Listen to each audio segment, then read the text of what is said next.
Yes, guys, I am back. How is everyone? So I was away the whole weekend, so I haven't done a video since Thursday, I think. So, yeah, I'm back, guys. Hope everyone's doing well. Sorry I haven't been here. I just needed a little break, guys. Just need a little break. Family matters and everything, guys. You know how it is. So, yeah, I'm back now, hello, guys. Well and truly, these glasses do me head in. That light is terrible. I hope everyone's doing well. We got so much to talk about, guys. We have got so much to talk about. This is going to be a rant today. Don't you worry about that, guys. This is going to be a rant today. I'm going to tell everyone right now, if you're easily offended, you might want to switch off. If you're easily offended, you might want to switch off because I've had enough and I'm going to go in. Obviously, I didn't do any videos over the weekend. I ain't done one since Thursday. So, it's going to be I've not calmed down. Let's put it that way. I've not calmed down. If I did a video over the weekend, I'll probably got banned off YouTube. I've not really calmed down, but I'm a little bit more composed, shall we say. I'm a little bit more composed, but there's a lot to talk about. This, don't be too hard, Jamie. I've got flu. We need to go in, man. We need to talk about what's happening to this great football club of ours. I think we're in more trouble than people realise. I really do. I think we're in more trouble than people realise. And I've been a bit thingy with it as well, I've got to admit.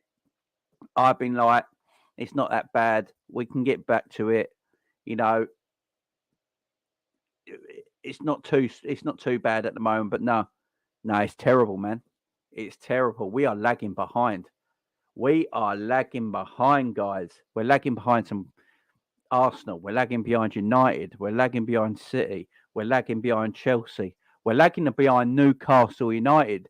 This is the one that worries me the most. We're lagging behind Newcastle United. If they get European football above us next season, we are in massive, massive trouble. We have to finish in the top four no matter what. It doesn't matter what. I don't care if we shithouse our way to top four. We have got to finish fourth. I don't care if we finish fourth by the last game of the season. This team has to be in the Champions League. The money we generate and the money we operate with, Liverpool Football Club have to be in the Champions League. If Liverpool are not in the top four next season, or we're not in the Champions League next season, we are in massive,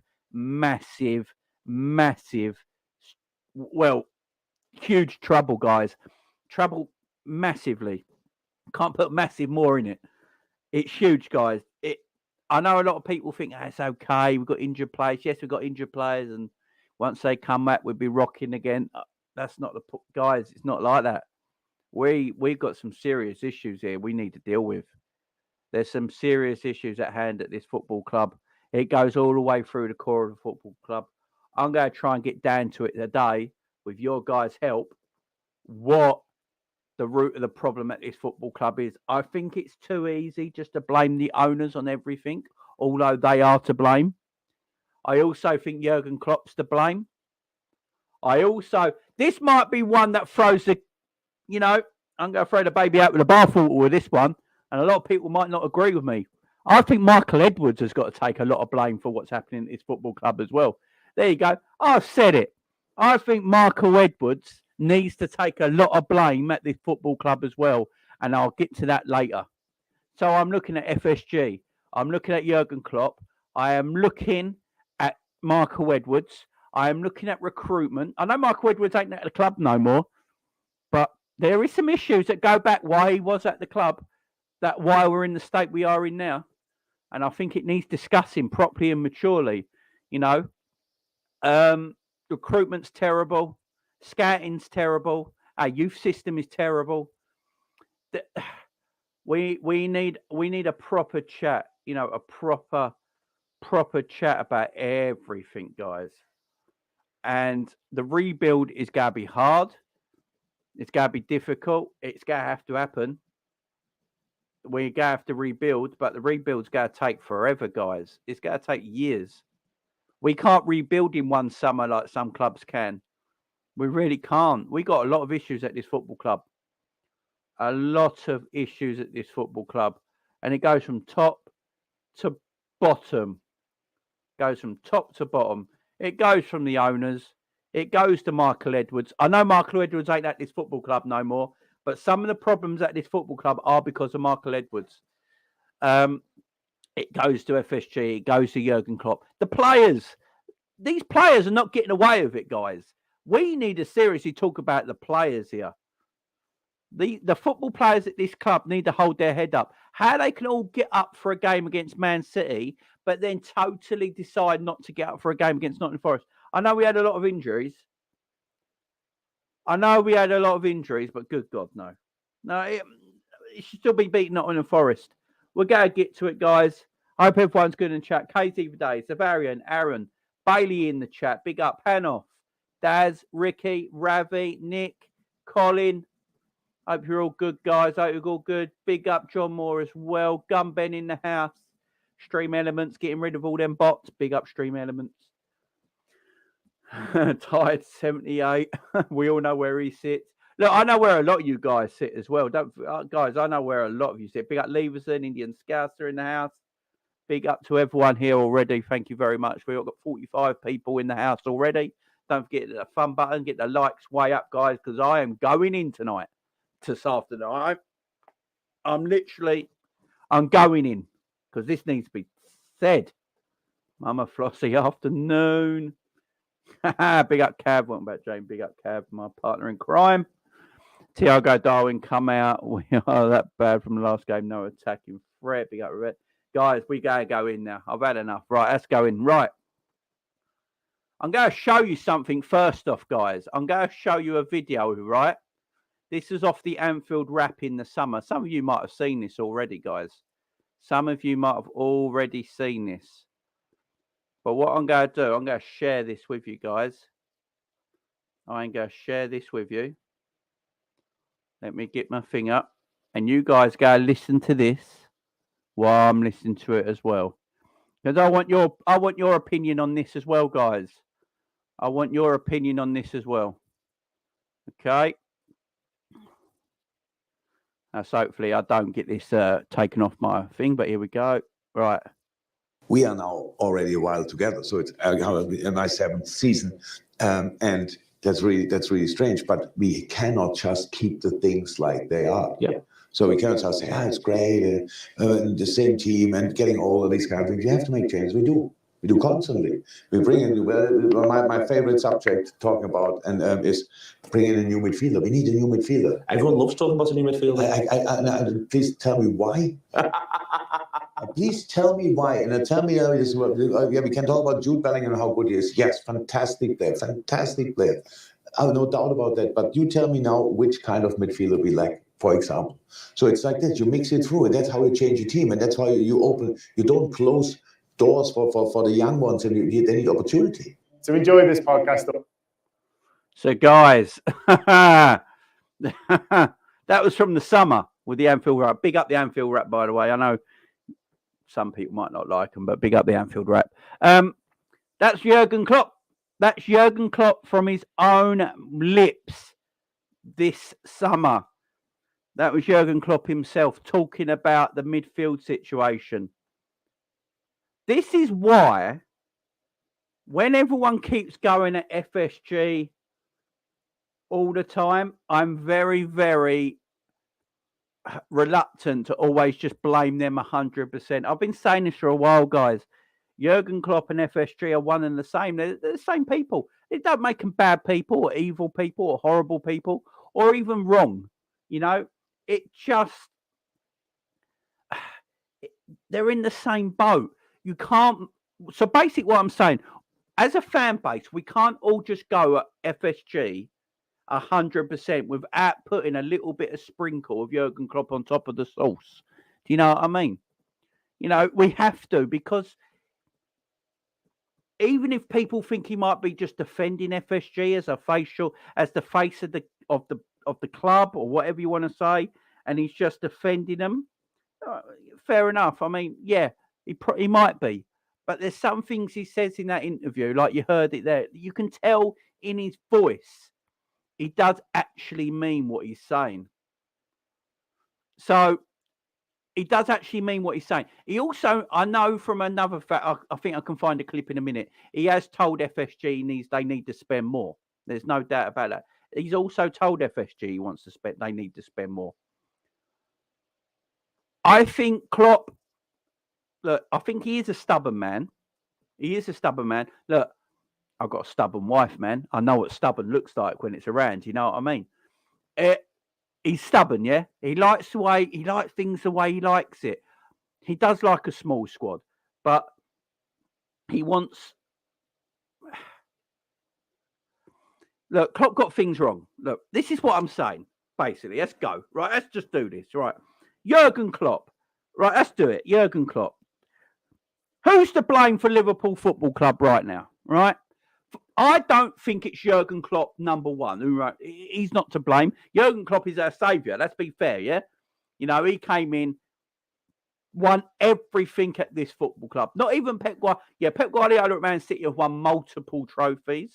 You know, multiple league trophies. But not even Pep Guardiola has won everything at the same football club like Jurgen Klopp has with Liverpool. He has won everything. I love the man to absolute bits. Everyone in the chat, I am sure, absolutely loves Jurgen Klopp. Yeah? Put a yes in the chat if you absolutely love Jurgen Klopp. Put a no if you don't. I want to see a vote. I'm sure you all love Jurgen Klopp. Yes, he's stubborn. We know he's stubborn. Yes, he can be critiqued. If he is doing things wrong, we are allowed to have a go at Jurgen Klopp. It is allowed. There is part of this fan base. There is part of this fan base that is so pro Klopp that you can't say anything bad about him. Like, you can't say anything bad about Jurgen at all. Jurgen is not free from criticism. The man is there to be criticised. He's a human being. Yeah? If he's doing things wrong, we're allowed to point it out and show it. We are so allowed to. Right? So we can do that. But there's such big fans of Jurgen Klopp that are so pro Klopp. You know, they're more Klopp than they are Liverpool, you know? And you can't say a damn word to them people. And, you know, that has to be, you know, you can't do that. You can't do that. You have to be allowed to criticise. There's nothing wrong with criticism. I'm sure Klopp likes criticism because Jurgen Klopp probably doesn't see himself as perfect and is still learning as he's going. You know, no football manager is perfect. They're still learning every time. Every time they take the game, they go and learn from it. You know, he's going to learn from his mistakes and try and get better. And we all love him. But what I'm trying to say with this is that Jurgen and FSG are very close. I believe Jurgen and FSG, the owners, maybe not John W. Henry so much, but is it Mike Gordon, if I remember rightly? And what's his name? Saint Hogan. It's gone out my head now. Billy Hogan, is it? And Mike Gordon and people like that. I think them people and Jurgen Klopp are very close. I think Jurgen Klopp says he has a good relationship with Mike Gordon, if I remember rightly. Like, they have a really good relationship. He's like the middleman between Jurgen and John W. Henry and Tom Werner. Yeah, he's like the middleman. And I think they're very close. Yeah. So they understand each other from a point of view. So with Jurgen in that message, look, Jurgen's admitted he got that wrong about the midfield situation. Jurgen's already admitted it. Big up to the man. He's admitted he was wrong. Yeah. But in that interview with the Anfield Wrap, like I just showed right there, right? If he's saying that to us as a general public, he must be saying that to the owners, all right? So if the owners are saying, Jurgen, what do we need this summer to move forward? Who do we need? And Klopp's like, I need Darwin Nunez. I want Darwin Nunez. We need to change our midfield, our front three. Mane's going to Bayern Munich. It's a transfer we can't stop. Mane wanted to go. Apparently, Mane's been wanting to leave Liverpool for 2 years anyway. So Mane left, and Jurgen's like, right, we need. I want him. He's the one I want. So they went and got him. Fair enough. Done it. Right. And then, what else do you need? What else do you need? Do you need midfielders? And if Jurgen is saying what he said in the Anfield Wrap to the owners, then you can't just blame the owners. Do you see what I mean? That's what I'm saying. Because they're like, oh, Jurgen knows better than we do. I think Jurgen knows better than what we do. The owners are probably thinking, like, maybe we don't. Jurgen wants a special kind of player. We know this. Jurgen is he wants a certain kind of player. And I like that. I've got to say, I do like that. Don't buy any Dick and Harry, Tom, Dick and Harry. I know that. I get it. But I think the type of player he wants for his team, we got to be very careful with. Now, I've been saying this for a while. Pep Guardiola and Jurgen Klopp are very similar in some ways. Pep Guardiola and Jurgen Klopp are very, very, very similar in certain ways, yeah? Pep Guardiola only likes a certain player in his team, yeah? Right, look at Man City's wealth. Look at Man City's money, right? Man City could literally go and do what PSG do. Get a Ronaldo, get an Mbappe, get a Neymar, get a Messi, pay ridiculous wages, make one director of football. Man City could do all this, yeah? Man City can do all this. There's no doubt about it, but they don't. They're actually a bit better in their money than probably we give them credit for. But they do waste it, obviously. Like money on Jack Grealish, total waste. But Pep likes a certain... Pep is very strict on the certain player that plays for his team. You need to play a certain way to play the tactics and the way Pep wants to play. It happened at Barcelona, Bayern Munich, and at Man City, yeah? Pep plays a certain brand of football, and you need to be a certain brand of footballer to play that certain brand of football, right? So he gets the players he needs. But then Man City, like Pep is financially backed, yeah? So he's financially backed to buy them players to suit his system. Jurgen Klopp is no different to that, where he's got a system he wants to play, and he only sees certain players being able to play that system that he wants to play. But the difference is Jurgen Klopp isn't as financially backed anywhere near to what Pep Guardiola is at Man City. I mean, that's a fact. I mean, I'm not telling any lies there. So what I'm trying to get at, Jurgen wants his players, yeah? We tried to get Tuchel. Jurgen's even admitted that. We tried to get Tuchel. He went to Real Madrid, right? So there is money there. This is the thing that's I'm confused at. I don't know about you guys, but this is the thing I'm confused at the most, right? We were going for Tuchel at the same time we was going for Darwin Nunez. The Darwin Nunez deal was getting done while we were going for Tuchel. So Liverpool had money there. The money was available for Liverpool to buy the players they wanted in the summer, right? The ownership made the money available. They went and got Darwin Nunez, and then the money was there to be available. Go and get Tuchel. So what confuses me is then when we don't get Tuchel, why are we not getting any other midfielder after that? I know Jurgen Klopp likes the players he wants. I understand it. I do get it. But surely there's a player there that in Europe that Liverpool can go and get that Jurgen thinks can do a job. I've already said, like, didn't Gravenberch go for like 20 odd million and doesn't play for Bayern or whatever it is? Like, doesn't get a game. You got Neuhaus there, who's available for really apparently a decent amount of money. I know apparently like Jurgen and Pep Linders are very fond of Barella at Inter Milan. Maybe Inter Milan told him it was a no-no this summer. He's not going anywhere. And maybe they made him value too high. So Liverpool didn't think it was worth it. It can't just be Jude Bellingham or no one. This is my thing. We can't be just like, right, we didn't get Tuchel. So it was I think what Liverpool wanted to do, this is what I think Liverpool wanted to do, right or wrong, yeah? This is what Liverpool wanted to do. I think Liverpool wanted Tuchel and Jude Bellingham. I think that was the plan. I think the whole plan this summer was Tuchel this summer and Jude Bellingham next summer. I really do think that was the plan drawn up by FSG, Julian Ward, and Jurgen Klopp in the summer. I think they got together, drew up their plan of what they wanted. I think they thought Darwin Nunez was an easy get. You know, we just paid the right money, and Darwin Nunez is an easy get, and he's somebody we can get into this team for the years to come. And I like Darwin Nunez. I think he's got full potential to be anything he wants to be, and I've been saying that for a while now. And I think they're looking at Tuchemeni. But as soon as Real Madrid, PSG fucked this all up, by the way. Let's all blame PSG. They're the ones who messed. Kylian Mbappe and PSG messed up this whole thing, right? If Kylian Mbappe just went to Real Madrid, Tuchemeni would be a Liverpool player right now. Real Madrid weren't interested in Tuchemeni until they couldn't get Mbappe, and they needed a summer signing that was going to get people off their butts. You know, a big summer signing. You know, like maybe not big in financial terms, but a big name, a big player coming into their team. And they couldn't get Mbappe, so like, right, we'll go for Tuchemeni then.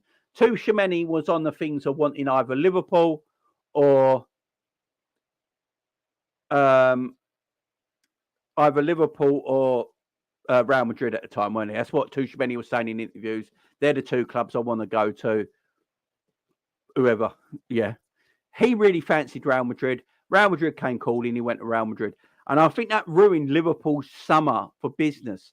Because I literally look at it now, I don't think Liverpool were looking at any other midfielders this summer. I think all their thing was on Darwin Nunez and Tuchemeni, and that was it. I don't think they were looking at anyone else. I don't think they drew up other names or anything like that. And the reason I say that is because how long it took for us to go and buy somebody on deadline day. So we went and got Arthur Melo as a weird kind of transfer now. You went and got Arthur Melo on deadline day, right? It just doesn't make sense. It tells me that Liverpool didn't draw up any other ideas of players they wanted. There was no plan B. There was no plan C. I think our summer was wholly on. We're going to get Darwin Nunez in. We're going to do a deal for Darwin Nunez. We're going to use that most of the Sadio Mane money as a down payment for it. And we're going to get Darwin Nunez in. The other midfielder we're going to get is Tuchemeni. He's going to come in and slot into our midfield. Yeah. I think that was, I'm literally now looking at it, guys. Think about it, guys. Everyone in the chat, think about it. Why? Because if we did have a plan B and a plan C, why did it take to deadline day to get Arthur Melo on loan? Why did it take so long to get Arthur Melo on loan if that was the case? If we had a plan B and plan C in place? Surely the club would have been talking to other players in the time. Like, if you're looking at players, if you've got a summer transfer kitty, or you've got players in mind who you're going to go and buy, they would have been looking at it and going, you know what? Let's go and get, we want him. We want him, but we really, like, if he don't happen, we need to get him or him. So let's talk to them players. Let's talk to them teams, see if he's available, see what price is available for, see what's going on there. But because we didn't, and we got Arthur Melo on loan, a weird sort of loan deal at the end of the transfer window, it sort of tells me that weren't any other plan. I literally do think it was Tuchemeni and Darwin Nunez this summer, and then Liverpool try and go big on Jude Bellingham the following summer and sort out their midfield that way. I literally do think that was the case. And now you look at it and you think, yeah, I mean, but then this comes to the owners. It's not all Jurgen Klopp. And it's not all the owners as well. It is Michael Edwards as well. And I'm going to get to this right now. So I think Michael Edwards gets away with a lot. I think he gets away with a lot. I really do. Right. How many players have we got on our books, guys, that should have left Liverpool right now? Guys, let me know in the chat. How many players have we got on our books right now that literally should have left Liverpool by now? Come on, tell me. Tell me in the chat, guys. And what players should we have actually kept? What players should we have actually kept? What footballers should we have actually kept at this club but sold But we've kept hold of so many players that should have gone already. Ricky says 11. Bailey, Ox, Cater, Milner. We have now sellable assets. No.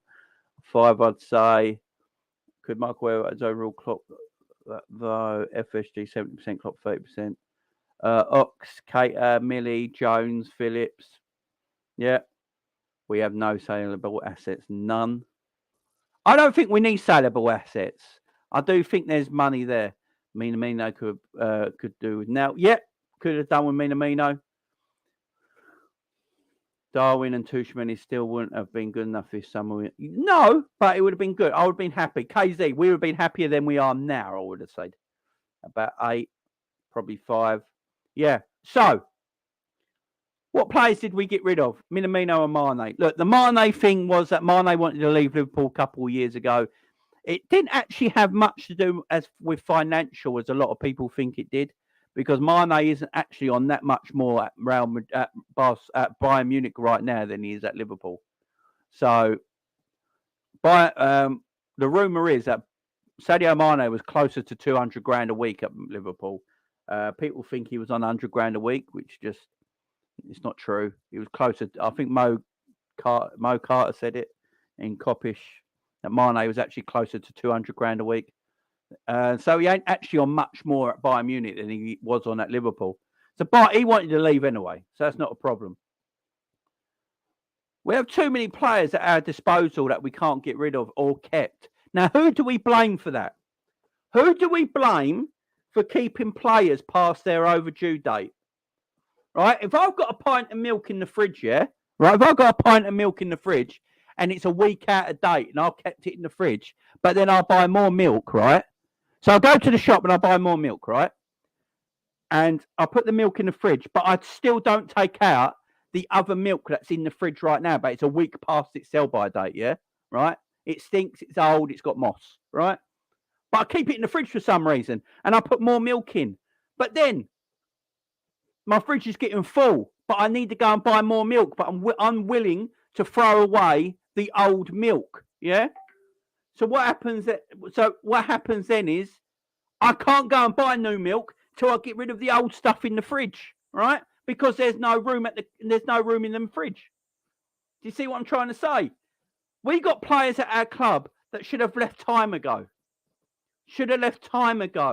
But we hold on to them for no reason. Why do we hold on to them? Who's to blame for us holding on to players for too long? Is it Jurgen Klopp or is it Michael Edwards who made it ask for too much money for everyone? This is what I'm trying to get at. Was Michael Edwards at more fault than people give him credit for? Yes, we credit for Michael Edwards for making good deals, yeah? For buying good deals. I don't think he sold really well, getting rid of a few players at the beginning, yeah?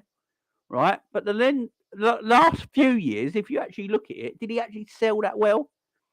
We wanted ridiculous money for Divock Origi. That's why he never left. You know? You got Naby Keita, right? Naby Keita, after his second season of pure injuries, going into his third season of getting injured again, right? Why is he still at the football club? He doesn't play because he's constantly injured. James Milner. I love James Milner. I expect everyone loves James Milner. James Milner's great. Yeah, I love James Milner. I hope...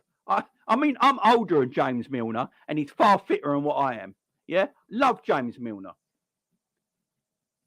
Should he be at the football club in 2022 for Liverpool Football Club?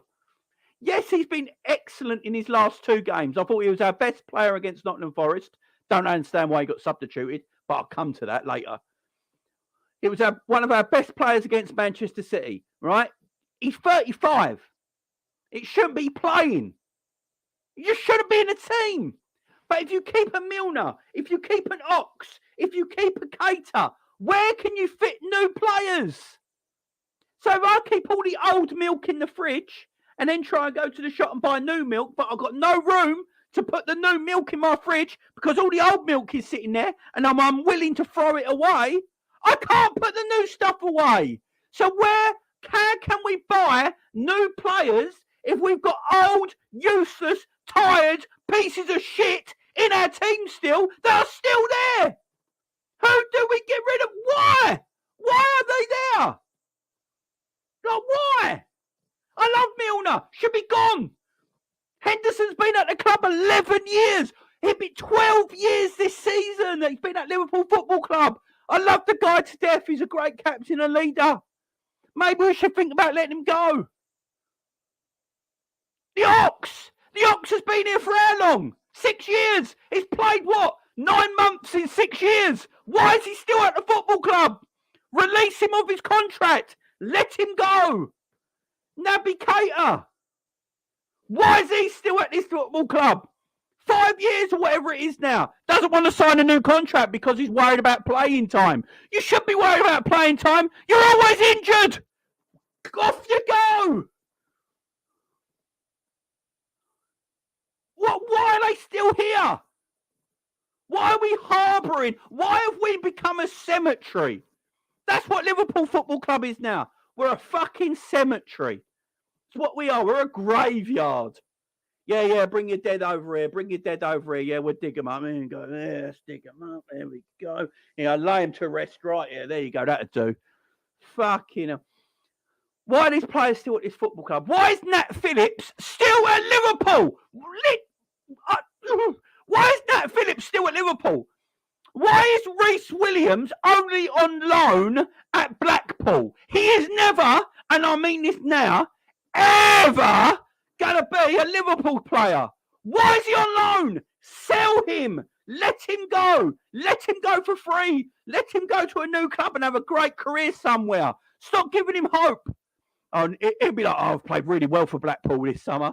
You know, Jurgen might have watched me. I might get a bit of training and I'll get back for pre-season next summer. And yeah, Jurgen might think, no, off you go again on loan. Why are we loaning him? Get rid. Why are we keeping these players? Why are we keeping these players? It's madness. Reece Williams should be gone. He shouldn't be loaned out. He should be transferred. He should be gone. He should either be released of his contract and go, thank you very much, Reece, but look, you're not ever going to be a Liverpool player. We need to move on, unfortunately. We want you to have a great career somewhere else, so we're letting you go.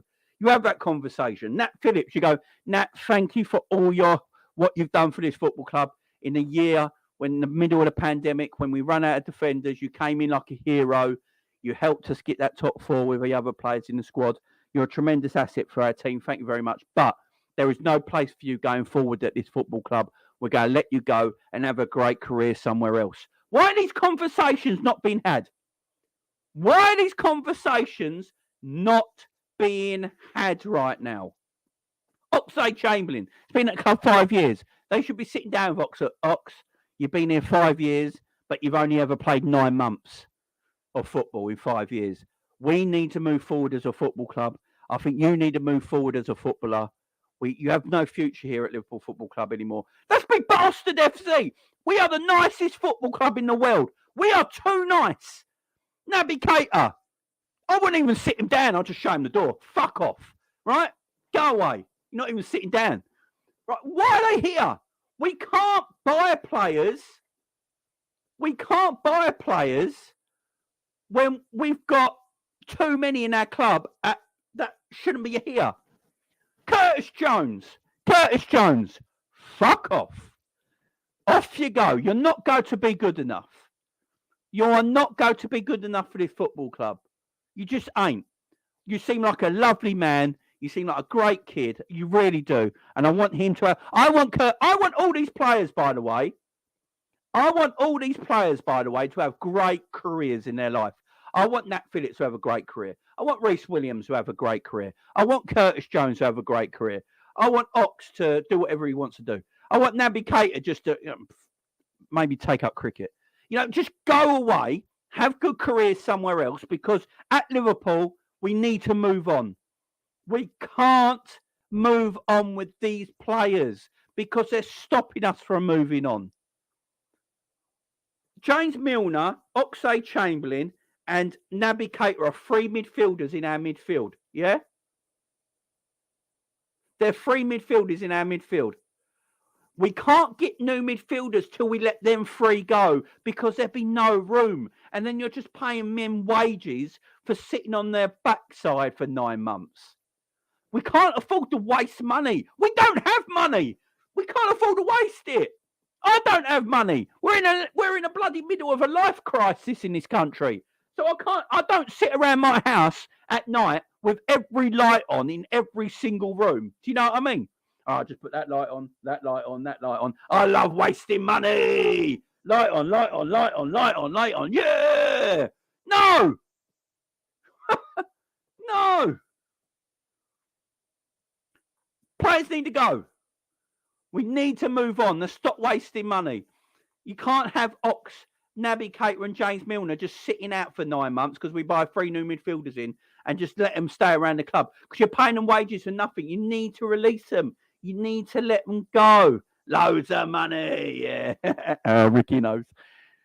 You just need to let them go, man. You just need to let these players leave. You need to let these players breathe. You know what I mean? These players need to breathe. They need to breathe. They need to go. They need to fight. You know, you're telling Reece Williams, who's a young lad, yeah, what is he, 20, 21, whatever he is? You're telling this young lad that, you know, you might have a career at Liverpool. You know, we'll send you on loan again. You might have a career at Liverpool. I don't think it's fair. He's never going to have a career at Liverpool. Never. He wouldn't even get in the Liverpool women's team. Let him go. Let him go and have a career at Blackpool for the rest of Sell him to Blackpool. Just let him go to Blackpool. Go Blackpool. Here you go. Reece Williams is yours now, man. Have a great career at Blackpool. He could become a great league footballer. Yeah? Let him go. Nat Phillips is 24, 25. That man should be playing football every week. He's a decent defender. Is he good enough for Liverpool Football Club? No. Is he better than Joe Gomez? Right now, it probably is. But let him go. Let him have a career. Do you know what I mean, guys? Let him have a career. Let him have... Tired 78. I just read your comment. Linda's tears. Let him go. Let these players go. James Milner is not... What do you do with James Milner? James Milner comes out at the end of his contract this season. There is no... I can't see Liverpool, hopefully, do not give him a new contract. They can't give him a new contract. They got to let Milner go. Just let James go. James, you've been a great servant in this football club. What's Milner been here? 7, 8 years now? I think he said this is the longest he's ever played for a Premier League team before. He's been a great servant to his football club, a great vice captain, a great leader, someone you can get behind. But you've got to talk to him and have that conversation. Go, James, look, we need dynamic midfielders. We need players now. Either keep James on as a coach. I would love that. If James Milner wants to start his coaching career, I'd love him to start his coaching career at Liverpool. I really would. Give him the under-18s or something like that. That'd be beautiful. I'd love James Milner to become a coach at our football club. I don't want to see him playing football. I just don't want to see him playing football next season for this Liverpool club. I don't want to see Oxlade-Chamberlain playing football for this football club next season. I don't want to see Naby Keita playing for this football club next season. Hendo, I don't know where I am with Hendo. I'm going to get some to the players that do play for this football club now. So strap yourselves in, guys. I ain't finished yet. Everyone strap yourselves in. This is going to get tasty now. Right. There's some players who play for this football club who are apparently in their prime need to be gone. Here we go. If you got sleeves, roll them up. Fabinho. Fuck off. I have been saying this now for a year. About 12 months, 10 months at least. Everyone in this chat will know this. I've been saying this for at least a year now. Fabinho has lost his mobility, his movement, and is slower than a paraplegic. That's how slow he is. Time to go. Man's got no mobility. Did anyone watch him against Nottingham Forest? Time to go. We've got to have these conversations, guys. We've got to have these conversations. The man is 29 years old. He's not even 30 yet. And he looks fucked. He looks fucked. It's like Rebecca has sucked the life out of him. You know what I mean? He looks gone. He looks dead, man. He's 29. The man looks 38 years of age. The man's moving slower than... Oh, it's just so bad. It's so bad at the moment. We've got to have serious conversations. What do we do? Because she is unreal, baby. Well, I mean, what do we do? Do we keep Fabinho and think he will get his form back? Because I'll tell you what, right now, he's not getting his mobility back. He's not getting his mobility back. There's no doubt about that. It's Fabinho. Can anyone sit here right now? Can anyone sit here right now and tell me that Fabinho is definitely going to get his mobility back? Because can anyone actually tell me that? Is he literally going to come back? I don't think it is. I really don't think it is. I think we were looking at Tchouaméni to replace Fabinho. I think Jurgen Klopp already knows. I literally do think Tchouaméni was Fabinho's replacement. Fabinho has been a great servant in this football club. Fabinho has been a great servant to this football club. He's won everything wise with us. I love the man to bits. I absolutely do. But this is Liverpool Football Club, guys. I support Liverpool Football Club. I'm not Fabinho FC. I'm not Hendo FC. I'm not Milner FC. I'm Liverpool Football Club fan. I've been a Liverpool fan for 30 damn years, yeah? I've gone through all the highs, the lows, and the bullshit. And now I can see something really bad happening again. I can see the lows starting to happen again. And I just think we need to move on. We need to move on. Fabinho, look, James Milner has more mobility and pace than Fabinho. Does that not even worry anyone? Does that literally not worry anyone? I'm asking out there. Milner has more pace and mobility than Fabinho. Don't that worry you guys? My whole thing with Fabinho, he's a great footballer. Remy, I agree. He is a class act. He's a class player. But if he's playing defensive midfield with no mobility, if he's got no mobility, can he play in our midfield anymore? Aaron, you're right. He is more technical than Milner and Hendo, but he has no mobility. And this is my thing. Jurgen Klopp, if he's our manager, you need midfielders with mobility. Look at Jurgen Klopp's midfield since he's been at Liverpool. We've never had a world-class midfield, yeah? Our midfield was all based on agility, mobility, and pace, strength, and aggressiveness, yeah? As soon as the pace and the mobility starts coming out of our midfield in the way we want to play, we're in trouble. So what I say is, we let Fabinho go, we go and get Declan Rice. I've been saying this for a while now. Liverpool should go and get Declan Rice. They need to go and get Declan Rice. Declan Rice, for me, he's got a year left in his contract next summer. I'd literally go and get I'd literally go and get him. I'd literally go and get Declan Rice. Jordan Henderson. I love Jordan Henderson, yeah? He's one of my favourite ever Liverpool players. I respect him as a captain and leader. But for me, his time's up. I'm being thing on everyone, guys. No one's safe. I am thingy on everyone. So everyone in the chat, go and make sure I have the same thing for Hendo. I'm getting to it, don't you worry. I am getting to it right now. Hendo's got to go. Fuck it. What does he bring? We've got to keep this squad fresh, man. We've got to keep this squad fresh. Got to keep them fresh. We've got too many players hanging around. So who do we keep next summer, guys? Let me know in the midfield who we keep next summer. I want to know in the chat, guys. In the our midfield right now, tell me what players we would keep in the midfield. Go for it. Who would we keep? Remy, behave yourself. Otherwise you have to go. Come on, guys. Who do we keep? Who do we keep?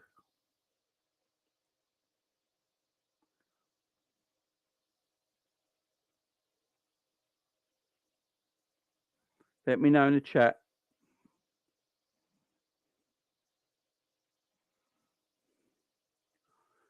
Who do we keep? Elliot, Carvalho, and Thiago. That's it. Thiago, the rest can have off.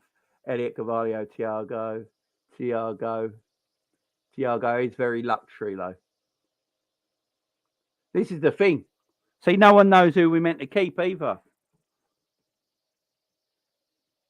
See, without Thiago, midfield is useless. Bailey says, keep Jones, Fab, Hendo, and Thiago, Harvey. Keep Jones, Fab, Hendo, and Thiago, Harvey, and Carvalho. Yeah, Harvey and Carvalho are fine. They're going to be superstars. They're going to be superstars.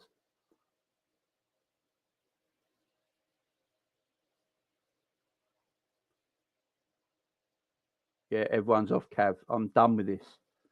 I'm done with it. So, I would keep Harvey Elliott because I don't know. Right, guys in the chat, what does everyone actually think of Harvey Elliott? I personally think he's been apart from Thiago, I think Harvey Elliott's been our best midfielder this season. But there's a lot of Liverpool fans who are down on Harvey Elliott and don't think he does anything special. I think Harvey Elliott's a talented boy. I think he's a good footballer. He's playing too much football, though. Harvey Elliott, 19 years old, shouldn't be a starter for Liverpool. He's playing too much. But I'd keep Harvey Elliott. I'd keep Carvalho. I'd keep Thiago because I think Thiago should be used as a luxury player. I'd give Thiago a new contract. This is going to sound mad. Everyone's going to go, Jamie, you're a hypocrite. You're telling all the injury players should be gone. They should be. But I've said this before, and everyone's listened to my channel will know I've said this before.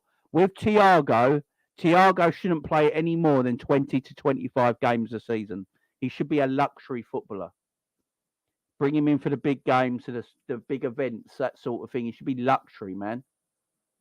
He's luxury. That's how Thiago should be. So I'd actually give Thiago a new contract because I'd rather have 20 games of Thiago than 20 games of Ox, Naby, Milner, and Jordan Henderson put together. Do you know what I mean? So I'd have Thiago as luxury. The whole midfield needs an overall. So I'll keep Thiago, I'll keep Carvalho, I'll keep Elliott. Who else? I mean, some of you guys say Fabinho. Some of you might say Henderson, right? If you keep them five, right?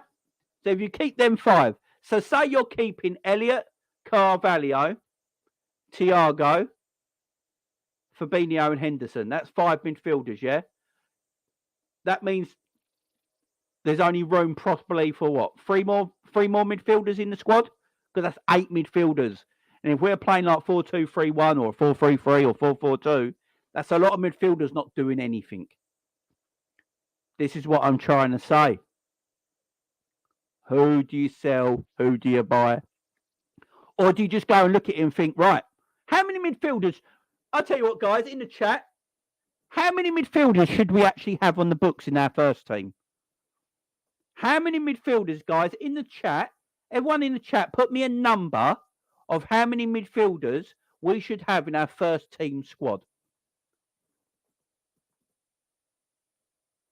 Tell me how many midfielders we need in our first team squad. Because we play 4-3-3 or we play 4-4-2 or we play 4-2-3-1. So you don't really need any more than 3 midfielders for a first 11. And then what, 2 on the bench? So that's 5. And then what, 2 spare in case of injuries? That's 7. How many do we need? So everyone's saying 8, 5, 6 to 8, 7 to 8. Yeah, I agree. So around 7, yeah? 7 max. Or you could have 6 and a few spares, yeah? 6 and a few spares. Like youth players sort of thing, you know? Youth players. 7, 6. Everyone's basically saying the same sort of thing.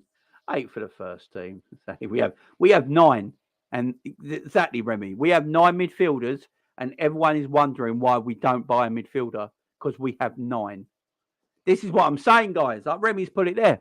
We have 9 midfield. Big up Remy. I love Remy. Remy and me, we go back and forward a little bit. I love Remy. He's a great guy. I love him.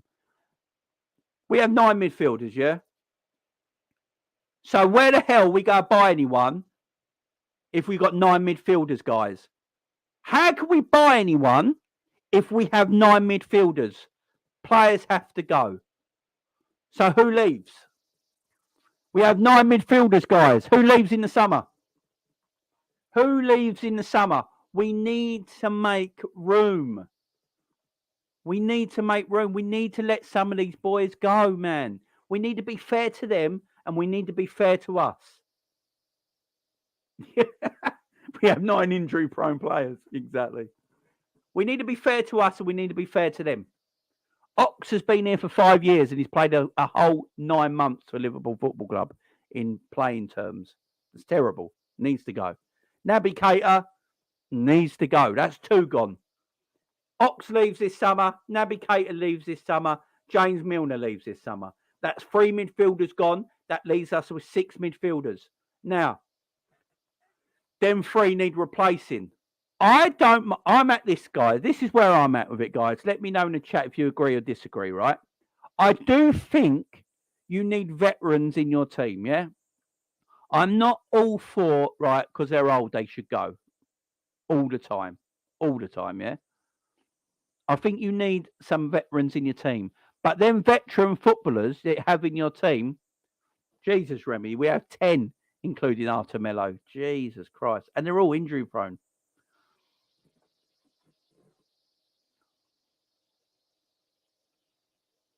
If Klopp extends Ox and Milner and Keita, I'm going to support for Farah Flick. So, that got me there. If you've got all these in your team, yeah, what do? Where's the space? So, I don't actually mind if Hendo and Fabinho stays at Liverpool Football Club, yeah, as long as we're not depending on them every single week, like we're depending on a Milner at the moment, and like we're depending on Hendo. We are depending on, in 2022, on Milner and Hendo playing every week, and that shouldn't be the case. I don't mind them at the football club if we're not needing to depend on them. So if Ox leaves, Milner leaves, and Keita leaves, I would then go and buy 3 22 to 24-year-old midfielders that are robust, that are pacey, that have got mobility, that can get around the pitch, that can press, that can counter-press, yeah? They're the sort of midfielders that Jurgen Klopp wants, yeah? You get them 3 kind of midfielders in your team, yeah? Around that 23, 24-year age gap, right? Then I am fine with keeping a Keita, not a Keita, sorry. I am fine keeping a Henderson and a Fabinho in the team. You keep a Henderson and Fabinho in the team. You buy 3 quality midfielders around the 24 age range, 25-year-old age range that can get about the team, that can press, that are quick, that have got mobility, that can pass. You know, that's what Jurgen Klopp wants in his midfield. Jurgen Klopp wants a Gini Wijnaldum, a young Henderson, and a young Fabinho. That is what Jurgen Klopp wants. That midfield is what won us Champions Leagues and Premier Leagues, yeah? Young Fabinho, young Hendo, young Gini, yeah? They're the sort of players Klopp wants, yeah? You get them versions of them 3 players in this midfield right now with Henderson and Thiago and Fabinho, we'll be so much better off. But we're relying on Fabinho, who's got no pace and mobility and struggling in now, really struggling. Everyone watched him against Nottingham Forest. The man looked dead. Hendo, we're too reliant on. Shouldn't be as reliant on Hendo as what we are. And James Milner. I love James Milner. We all love Jimmy Milner. But we shouldn't be relying on a 35-year-old to come into our team to bail us out all the time. I'm fine with keeping them. I would keep Fabinho. I would keep Hendo. I would keep Thiago. There'll be my 3 veteran midfielders. They're my 3 veteran midfielders. And then I'd have 3 younger midfielders around 24 to the 25-year-old age gap with Harvey Elliott and Carvalho. That would be my midfield. That would be my midfield. So you've got 3 brand new players in good ages that can get around the pitch, that can press, that can be aggressive, you know, a younger version of Fabinho, a younger version of Hendo, a younger version of Thiago, them sort of players. Then you've got Harvey and Carvalho, who don't have to play every week then, that can come in and learn their trade and get better and better and better. And then you got your three veterans. You got your three veterans in Thiago, Fabinho, and Henderson that can come in but don't have to play every week. Then you can rotate. Then Fabinho don't have to play defensive midfield every single week and be absolutely dead on his arse. Do you see what I mean? Fabinho can come out of team. You bring the new player in. He sits in Thiago in that position for a few games, and you let and Thiago and Hendo and Fabinho can warm the bench, and you don't have to rely on them every bloody week. Like a Caicedo, that's it. I would take Caicedo right now. Yeah, get Caicedo in, leave him on the side. Fabinho can be rested. He can be rested, get his legs better, and come in for other games. Do you see what I mean? Well, that's what we got to do. That's how we need to build. That's how we need to build this team going forward, guys. That's how we need to build this midfield going forward. Now, who's to blame for it all, though, guys? Who literally is to blame? Is it Jurgen Klopp? Is it Michael Edwards? Or is it FSG? Or is it all three of them? Is it all three of them in some kind of way? Is it Jurgen Klopp with his stubbornness? Not wanting to let players go, maybe being a bit too sentimental on certain footballers in our club, not wanting them to leave? Is it Michael Edwards outpricing a lot of these players that Jurgen might want to get rid of? We don't know. Jurgen might have wanted to get rid of Oxlade-Chamberlain by now and players like that and a caterer and things. But because they've been outpriced, no one wants to pick them up. So Klopp's got them and can't do anything with them. So he's like, I've got them, so I've got to use them, but I don't really want to use them.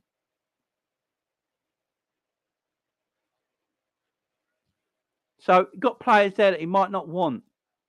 But Michael Edwards asked for too much money years back. And players didn't want to leave. We had Origi forever, man. Jurgen Klopp didn't like Origi, yeah? I've been saying this for ages now. If Jurgen Klopp really liked Origi, Origi would have played more games. Jurgen Klopp did not like Origi. Origi went on loan. Was it Wolfsburg he went on loan to, if I remember rightly? He went on loan, man. The man went on loan and came back. And then Klopp still didn't play him. So why did we keep him for so long? In the end, we didn't even sell him. He just ran out of his contract. We let him go. Exactly, Vic. Candle. So who do we blame? Is it just a mixture of everyone at the football club? Is it just a mixture of everyone at the football club? Is Klopp too? Is Klopp with? I think that I've been saying this for a while. I know Cav has said it. Savage has said it on the channel as well. We all believe that FSG, Jurgen Klopp and all that are very into one. They're very entwined. They like how each other does business. Klopp probably does want a bit more money off FSG. But apart from that, I think they're all quite entwined and stuff like that. And big up, Marshall.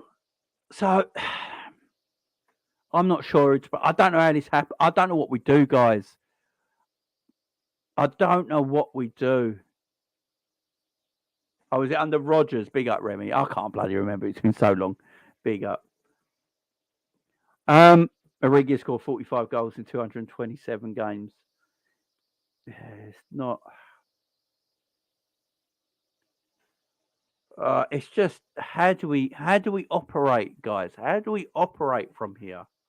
Who's to blame? Right, let's go in FSG. Let's go on the popular side of things that everyone's going to agree with, I think. Apart from Remy. I mean, I don't always agree with it either, to be fair. But let's go down the FSG side of things. Now, I think what's irritating a lot of the fan base right now is that FSG come out and say, we've made this much commercial revenue. Was it 540 million? Liverpool making more money than they've ever done, ever in their lifetime. We're making so much money now. Where is it? I know big up John Moore, who's been on here and said it before. You know, the owners making so much money. As I say, 580 million for commercial revenue. I'm not always big on that thing because the commercial revenue side of it, right? I can understand, right? I am not sticking up for anyone in this video, by the way. I am not sticking up for FSG. I'm not sticking up for the players. I'm not sticking up for the club or Klopp or anybody. I'm just trying to get a debate out there and trying to play the devil's advocate. You guys are in charge, yeah? You guys are definitely in charge. So when I look at it, I've been saying this for a while, yeah? Commercial revenue is great, yeah? It's how Man United buy all their players, yeah? Like I said, I'm not bothered if our owners put in money to buy everyone, right? It don't actually bother me. It really don't. I'm not really bothered on, our owner just spent £2 billion on so many players. That don't bother me. As long as the money's getting spent, I don't care, right? I don't care who's buying it. I don't care if it's the manager, the owners are putting their hands in their pockets and buying the players, or we're using the money we generate as a football club and putting it back out there. I really don't give a shit, all right? Man United, the owners, the Glazers at Man United have not put 1 cent on the table for any player they've ever bought. That's what Man United fans are telling me, right? But they generate more money than any club in Europe, probably apart from Real Madrid, yeah, and Liverpool this year, right?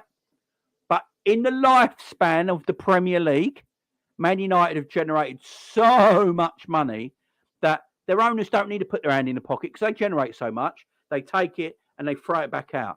Man United have the highest wage bill in the Premier League. Man United have spent more money on transfers than any other team in the Premier League. And none of it's out the owners' pockets. It's through generation. Yeah, through money they generated. I think that is what Liverpool are trying to do. All right? That's what FSG are trying to do. They're trying to generate as much money as they can that eventually the money that we generate every single summer, Liverpool can spend. Right? So Liverpool generated 560 million this summer, right? So the fan base is like, we generated 560 million. Why have we still got a net spend of like 20 plus million?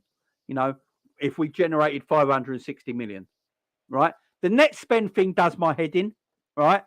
Here's why I don't like the net spend argument, guys, right? If you spend really high, but sell really high, your net spend is always going to be small. So if I spend 300 million, right? If I spend 300 million, but I sell 280 million, my net spend is still going to be 20 million. Do you see what I mean? So that's why I never, the net spend thing, it don't bother me because I think that can be, you can plant net spend in so many different ways. As I said, I spend 300 million, but I sell 280 million's worth of talent. So my net spend is 20 million. Are people still going to moan because the net spend is 20 million, but we spent 300? I mean, does it matter? Does it matter? So net spend like that has never really bothered me so much. The net spend thing don't bother me. But we have got to start releasing funds a little bit more. We do have to start releasing funds. If our commercial revenue keeps floating over the 400 to 500 million a pound every single year, there is no reason for Liverpool not to spend money. I am watching West Ham. West Ham, who owners are the former owner. They're two owners, ain't they? David Sullivan and Gould, yeah? Right? Gould and Sullivan, yeah? I think Gould, he owns Ann Summers. That's his empire, yeah? He bought it and he gave it to his wife. But he owns Ann Summers, yeah? That's his thing, right? I think David Sullivan owns a porn franchise. The man owns porn. Hardcore pornography, yeah? Right? So the two owners of West Ham, one's got a woman's sex shop, the other one sells pornographic material, and they still spent more money in the transfers this summer than Liverpool Football Club. Yeah? You see what I mean? So I can understand when people get upset that Liverpool generated this much money but didn't spend any. Now, who's to blame for that? Are FSG releasing the funds?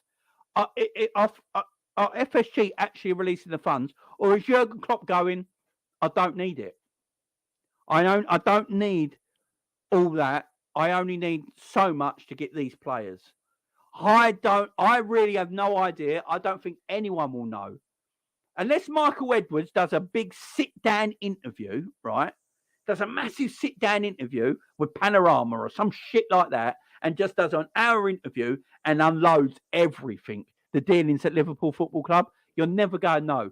I don't know. We are never going to know. Jurgen Klopp could stop a lot of the business. FSG could stop a lot of the business. FSG could be going, right, we want to give you 100 million this summer. And not Klopp's like, I don't need 100 million this summer. I just need him, and him. And that's all I need. We don't know. We operate on a weird scale, man. As I keep saying, the net spend thing doesn't bother me, because if you spend 300 million and you sell 280 million, your net spend is still 20 million. And I can guarantee you right now, Liverpool fans would still moan that our net spend is 20 million, although we spent 300 million. I can guarantee it right now. So the net spend thing's not a bother to me. Not a bother to me. I don't know what's going on. This club needs to do something massive. I've seen like things on Twitter today. This is one thing, guys. I will say this right now. The FSG out crew, look, I can understand it. I get it, right? I can understand why people want FSG out. I can understand it, right? I'm not there really. I don't really care. I don't know. I don't know at the moment, right? To be fair, right? Because I don't know who's to blame. I can't just go and blame one person if they're not to blame totally. Do you understand what I'm saying? But the FSG out crew, I can understand your opinion, right? Totally get your opinion. But on Twitter, so FSG out was apparently trending over the weekend. So I look at that trend. It was trending for an hour, right? It weren't trending all weekend, but they like to say it was trending all weekend. It was trending for about an hour, yeah? And then all of a sudden, we're in for apparently 2 Borussia Dortmund players. I don't know if anyone's seen it. So apparently we're in for 2 Borussia Dortmund players this January. The person who broke the news is quite a stellar person who has a lot of... I think he came up in the news for Luis Diaz before we actually went in for Luis Diaz and stuff like that. So there is some evidence there that these reporters are quite trustworthy on this matter. But Liverpool ain't going to buy Jude Bellingham and the other Dortmund player. I can't remember his name right now. We're just not. It's not going to happen. We're not buying both of them in January. It's a 200 million sale. Just not going to happen. So people on Twitter are like, oh, FSG out was trending on Twitter, right? And then yesterday it came up that, Liverpool are looking to buy these 2 Borussia Dortmund players in January. And everyone's, it's a coincidence. The Liverpool PR, the FSG PR spin goes again. That's the one, KZ. Big up, mate. And we know, big up. And right, all this. Like, this is where I'm going at. Right, this is doing their PR, right? So, does anyone actually think anyone from FSG looks at Twitter? And if they do look at Twitter, do you think any of them are following anyone that says FSG out on their Twitter bio? Because I guarantee you they're not. I have said this for time and time again. The only place you hear about FSG out is either on YouTube shows or on Twitter. Otherwise, you hear nothing. Do you hear it? And John Henry's at home in Boston, yeah? Sitting at home in his mansion or on his yacht with Linda, massaging her tits, right? With his cigar, lit up, sunbathing, soaking the sun out somewhere, chilling out, right? Do you really reckon he knows that LFC out is trending on FSG out is actually trending on Twitter? Do you think he knows? No, he don't. He don't give a shit. Of course he doesn't know. Of course he doesn't know. He has no idea. And then when these players come out, I research these guys. I do research. I like to do my research before I go in on these things, yeah?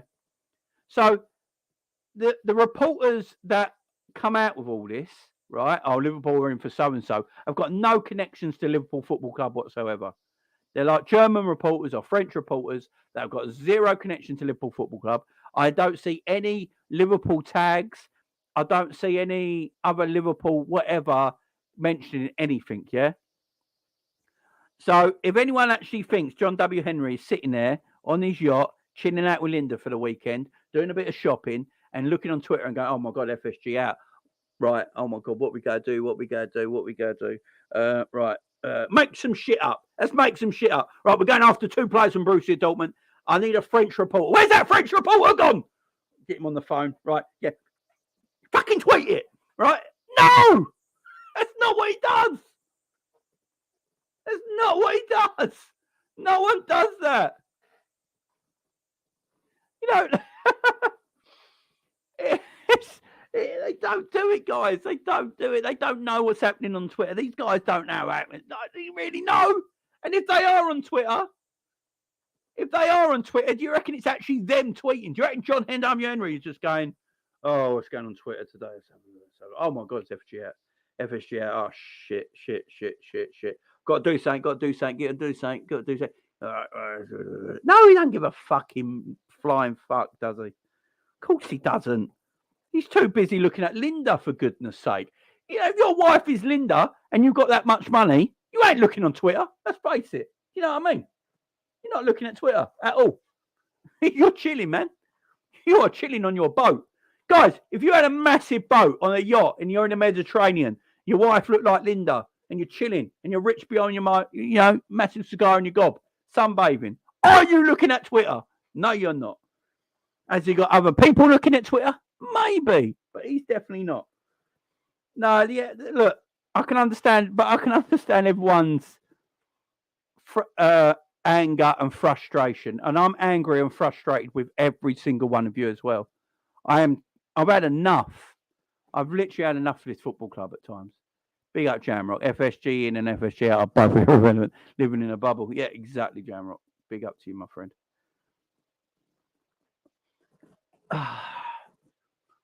It's just... He's probably ordering bigger cylinder. You know it. He's just... I don't know what to do, man. I'm angry with you guys. I'm frustrated. I'm pissed off. I've had enough as well, guys. I'm with you all. I literally am. I don't know what we do. Like, we haven't even got a club doctor. Do you know how stupid that is? Apparently, here's the one, though. Here's the one with the club doctor thing, by the way, guys. Here's the thing on the club doctor stuff. So, apparently, we do have a doctor, yeah? There is a doctor at the club. And apparently, he's doing good things and they're really happy with him. So they've asked him to get his own team together. And then once he's got his own team together, they will legitimately give him the job. So we do have someone there at the club. There is actually a doctor at the club who has got his own, but they've asked him to get his own team together. So he's not official, but there is a doctor at the club. I mean, there is literally a doctor at the club. It's mad.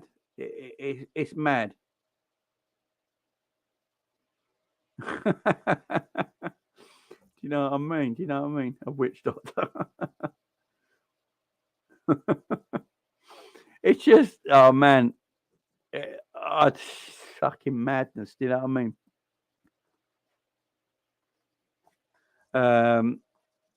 Jay, things are still at a deadlock with KOE and Doyle reporting. Honestly, mad. Just let him go. Why are we giving him a new contract? Why are we offering a man a new contract when he's injured? He will get his contract, right? This is what's going to happen. They'll give a contract to Naby, give him the things he wants, and then within 2 weeks he'll be injured. Waste the money. That's the one. Hellier's got it. There you go. Dr. Andrus and Schumlenberger. Head of recovery and performance. That's the one. So we do actually have a doctor, but they've not given him the official title of club doctor yet. But they've told him to get his own team, put it together. They're impressed with what he's doing. I don't know how he can be impressed with what he's doing. We have more muscle injuries than fuck knows. Club doctor loves Cater. Keeps him busy. Dr. Brown from Back to the Future. Oh, Dr. Schwarzenegger. Trudon. Trudon's gone with the Newcastle back. I love Trudon. He just don't give a shit. Yeah, the club's just in a disarray at the moment. How hard do you think it is? Guys in the chat, let me know in the chat right now. Do you think it's that impossible? Like, do you think in one summer we can turn all this around? Dr. Doolittle. Do you reckon in one summer we can turn all this around, guys? Let's look at it, right? Let's look at our team, right? Let's look at our team. So I've got something to show you right here, guys. I'm going to show you this right now. That is the list of injuries we got to us right now. That is an unavailable 11. It's not quite 11, but you see what's happening. That is the amount of injuries we got. These are the players wasn't fit at this moment in time. So we've got no Ramsey, no Konate, no Matip, no Artur, no Thiago, no Diaz, no Jota, no Darwin, no Naby. If you take all them out of our 11, do you give a little benefit of the doubt? Do you give a little benefit of the doubt, guys? You go, right. Do we give a little benefit of the doubt? Do we look at that and go, right, if we're all them in our team right now and we didn't have any injuries, we won't be where we were? Or do you think, no, the injuries don't really matter. We are in more trouble than it looks. I mean, Jota and Darwin, look, Jota and Luis Diaz are a massive miss to this football club. They're a massive miss to this football club. Darwin Nunez, I think, was a massive miss against Nottingham Forest because he's in great form. Naby Keita, look, I've been joking about Naby Keita. We all have. But he has got it in him, but he doesn't show it enough, and I don't think he can ever do it. Thiago is a huge miss.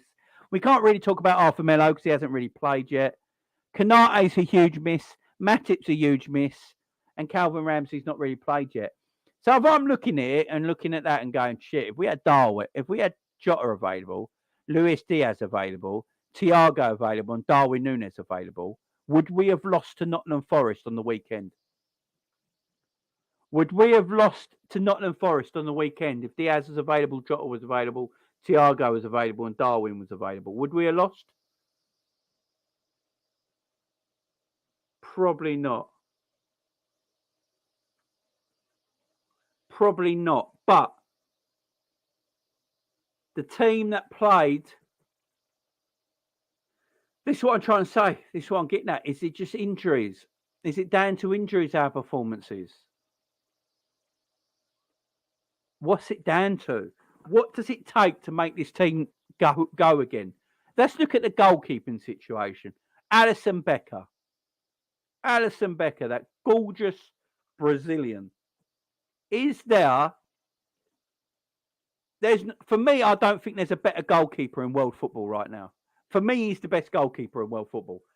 Put a 1 in the chat if you think Alisson's the best goalkeeper in world football right now, guys. Put a 1 in the chat if you think Alisson's the best goalkeeper in world football. I'd like to see. Because I literally think he is the best right now. Everyone's saying Manuel Neuer. I don't know. I think he's better than Neuer right now. Alisson's tremendous. Yeah. I think Kelleher is a good second number 2. I think even Kelleher is a decent number 2. So I've got no problem with the goalkeeping side of things. Now let's look at the defence of this team, guys. Let's look at our back. Let's look at our defensive side. Oh, I know that, Remy.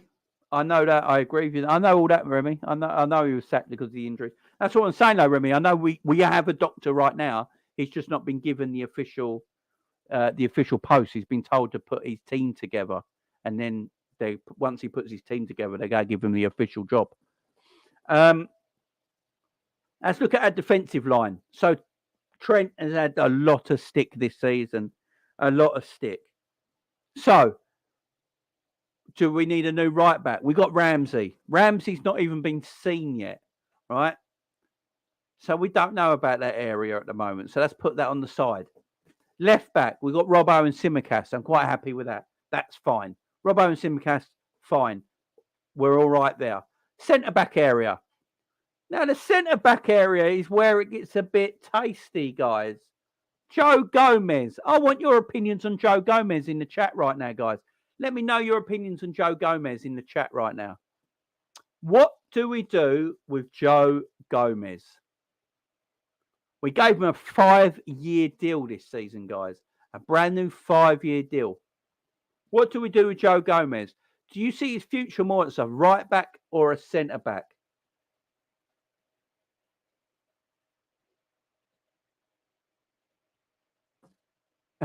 Remy, Jamie, we dub you to become the new Liverpool doctor. I'll do it. I'll take my I'll take the course. What do we do with him, Matt, guys? What do we do? Do we see Gomez as right back cover? Are we happy? Tell me in the chat right now, guys, because you're all saying right back. Are we all happy if Joe Gomez is our right back cover? Yeah, everyone's saying right back. So the same. Big up Neurobeats. How you doing, my friend? Hope you're doing well. Guys, make sure you subscribe to Neurobeats channel right there, guys. Gomez, let's focus and concentrate and keep him as right back. Yeah, as backup. So do you have him as backup centre back or as right back? I like him at right back. True on Gomez is garbage at centre back. I like him at right back. I'd keep Gomez as right back cover. So that leaves us with 3 centre backs. Virgil, Konate, Matip. Right. This is where it gets tasty. Virgil's not been in his best form this season. Right? I think we can all agree with that. He's not been at his best form this season. He's still quality, though. I'm not going to take Virgil out of this team. Look, Virgil, even not at his best, is still better than a lot of centre-backs around, yeah? So Virgil's fine. Matip, lost a little bit of mobility at times, but still a great defender. And then Konate's the future. I think we can all agree Konate is going to be the future, yeah? So there's 3 centre-backs there. Gomez as your 4th choice and maybe your backup right back, depending on Ramsey. Once Ramsey plays, we could all be like, whoa, yes, we got a good right back there. So we're going to be patient on that side. So the goalkeeping situation and the back 4, reasonably fine. I'd all agree, yeah? We'd all agree that's reasonably fine. Let's look at the forwards now, guys. Let's look at the top end of the pitch, the business end of the pitch. You got Luis Diaz. I think we can all agree, quality player. Jota, I think we can all agree, quality player. Mo Salah, quality player. Right, that's the 3, yeah? Mo Salah's going to be 31. I think he might be 30. He's going to be 31, yeah? Mo Salah's not going nowhere, right? So Mo Salah's going to stay. I'm happy with that. Mo needs to just fucking get shooting boots and fast. Luis Diaz, quality. Jota, quality. The Jota problem, though, we're going to have to talk about it. Jota's injuries. Might have to start talking about it. Luis Diaz, I think Luis Diaz ain't injury prone. Luis Diaz played far too much football last season. I think he played 70 games for Liverpool and Porto. Madness. He's just dead, man. He's on his arse. So he's fine. Luis Diaz, Jota fine. Salah fine. Bobby Firmino. Yeah, we do need to look for a Virgil replacement soon, but I don't think it's just yet. I don't think we have to go into next season worrying just yet, but the season after we do. So, guys, Bobby Firmino. Does Bobby Firmino stay at Liverpool next season? What would you do, guys, in the chat right now? Would you...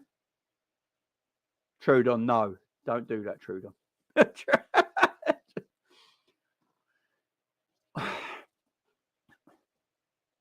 Would you keep Bobby Firmino? Bobby is now 31 years old. He's playing some decent football. He might be relied on a bit too much at the moment, I will agree. But would you keep Bobby for next 2 years? Would you give Bobby a 2-year deal? Would you give Bobby a 2-year deal or say, thank you very much, Bobby, but we're going to move you on? Or would you say, or would you let him, would you give him a new deal or would you just let him go for free? Let me know in the chat. Yeah, he is, man. Remy, you're damn right, my man. You're damn right. Mods, any mods in the chat, please do your job and get rid of the crap there, please. Any mods? Mods assemble. Mods assemble. Big up, Trudon. Well done, my son. Where's Remy? How did he do it? Yeah.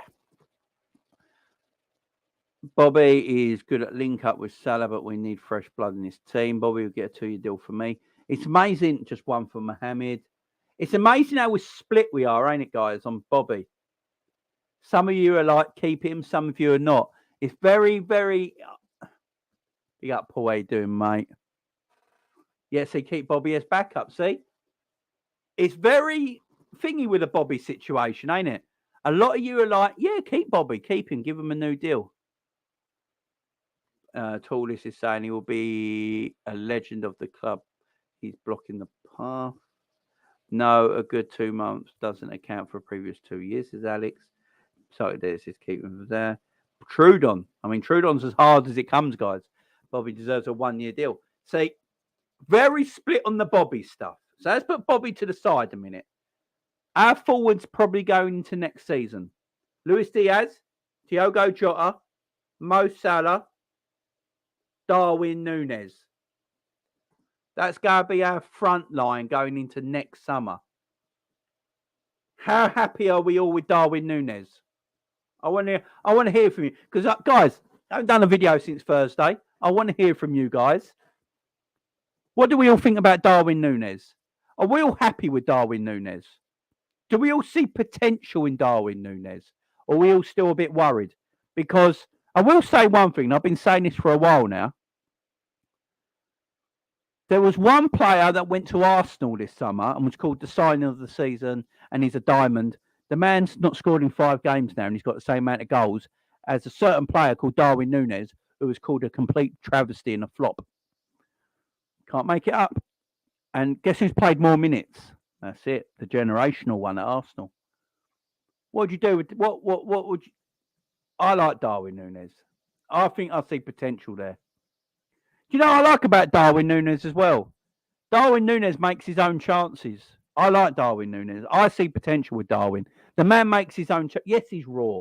Yes, he's green. Yes, he needs. We need to try and get the best out of Darwin Nunez. It'll take time. He's 23, man. He's going to get better and better and better and better. I'm happy with Darwin Nunez. I'm going into next season very, very happy with Darwin Nunez as my main striker, with Mo Salah, with Luis Diaz, with Diogo Jota, and then Carvalho as the number 5, yeah? I'm all right with that forward line. I've got to say, I'm all right with it. Do we need someone else? Maybe. But going into next summer, I'm perfectly fine with that. So if we look at the goalkeeping area, the defensive area, and the forward line, going into next season, I think we're all like, yeah, we're cool. We're cool with that. We're good. Now, the midfield is the issue. And if you look at Jurgen Klopp's Liverpool, this is what confuses me about everything, guys. I'm going to bring it all around to one big circle now. This is what confuses me about everything. Jurgen Klopp's Liverpool is built on control, right? Jurgen Klopp's Liverpool is all built on control. When we was at our very best, our very best, I mean, I think we was the best team in the world when we won the Champions League and Premier League. Them 2 seasons back to back, we was arguably the best team in Europe, yeah? Won everything. Our midfield was never full of world-class footballers, really. Fabinho, maybe. Gini, you wouldn't say is a world-class footballer. Then you got Henderson, Milner, these sort of players. But we controlled games of football like you wouldn't believe. players didn't get, opposition teams didn't really get past our midfield to expose our defensive team because we controlled games of football. And because we controlled games of football, it's because the midfield was so important to Jurgen Klopp. He wanted these certain players to fulfill the way we set up as a system going forward that controls games of football. So if that's the case, why have we got this midfield now? That's what confuses me. If Klopp looks at it and thinks the midfield is the area, it's how we control games of football, it's how my defence don't get preyed upon, you know, so they're not always exposed. I've been saying this about Trent. For a while now. Trent Alexander-Arnold, as a defender, is exactly the same now when he was 19 years of age. He has not got better at defending. He's not got worse at defending. He's just the same player at defending. But he never got exposed like he is now because Liverpool's midfield with a Genie, with a Fabinho, with a Keita, with a Hendo, with a Milner, their work rate was exceptional. And we control games of football. So Trent Alexander-Arnold never got exposed. He's getting exposed now because we don't control games of football from midfield anymore. So midfield is the area we need help with. The midfield is the area we need to be more ruthless in. So it confuses me why we keep hold of so many players and don't buy new. And I think Klopp looks at him and thinks he can trust Henderson. This is what I think Klopp thinks. I think he can trust Henderson. He trusts his Fabinho. I don't think he trusts his Fabinho as much now because he's not in the team. But he trusts Hendo. He trusts his Milner. You know, he trusts his Thiago. These players he trusts. He puts them in the team and he knows they're going to do a job for him. So if that's the case, we need midfielders desperately. So when I say to you guys, how much have we fallen behind, and how far have we actually fallen behind, or is it just a little blip? And if we get it right in the summer, we can go again. This is what I'm trying to say. Goalkeeping situation: Alisson and Kelleher, absolutely fine. The defensive part of the game, absolutely fine. The forward line, you got a Salah, a Darwin, a Jota, a Luis Diaz, a Carvalho. That's fantastic. The midfield, dead on its arse. So if Liverpool engage and go in the transfer market this summer and just get midfielders in. So guys, I say to you right now, if Liverpool bought 3 brand new midfielders, say we bought 1 in January, yeah, and we had 2 in the summer. So next season, we had 3 brand new midfielders, yeah? We had the same goalkeepers, the same back 4, and then we got rid of Bobby's gone, but we got Mo, Darwin, Jota, Diaz, Carvalho, and then in midfield, we bought 3 new midfielders, yeah? But we kept Hendo, Thiago and Fabinho as the veterans, and then you got Harvey Elliott as the youngster, and we built 3 new midfielders. What do you reckon that team would do the following season? Let me know in the chat. What do you think that team would do in the next season? So if we have 3 brand new midfielders next summer, but everything else was the same, would you still think there's an issue? Or do you think we could do something next summer? I'd like to know, because I don't think it's as bad as everyone might think. I don't think it's as bad as everyone might think it is.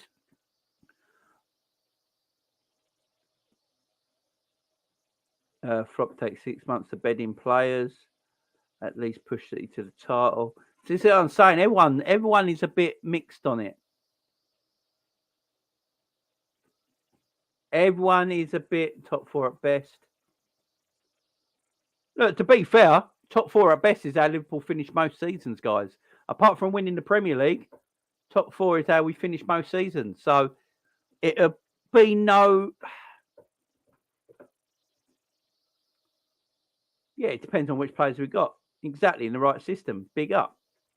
This is what I'm trying to say. This is what I'm trying to say. So you buy 3 midfielders, young versions of what we got already. I think that's what Jurgen wants. I think Jurgen wants 3 young players that are like the 3 we got already. So I think he wants a Hendo, a Thiago, and Fabinho. That's Klopp's 3 main midfielders right there. Hendo, Fabinho, Thiago. Jurgen Klopp's 3 main midfielders. If you got 3 young versions of them, you got 3 young versions of Thiago, a Hendo, and a Fabinho. So like a Caicedo, a Neuhaus, and the geezer from Leipzig that we're after, the ginger one. Can't remember his name. Say you got them 3, yeah? And they play regularly, and then you got the 3 veterans, and you got Harvey Elliott.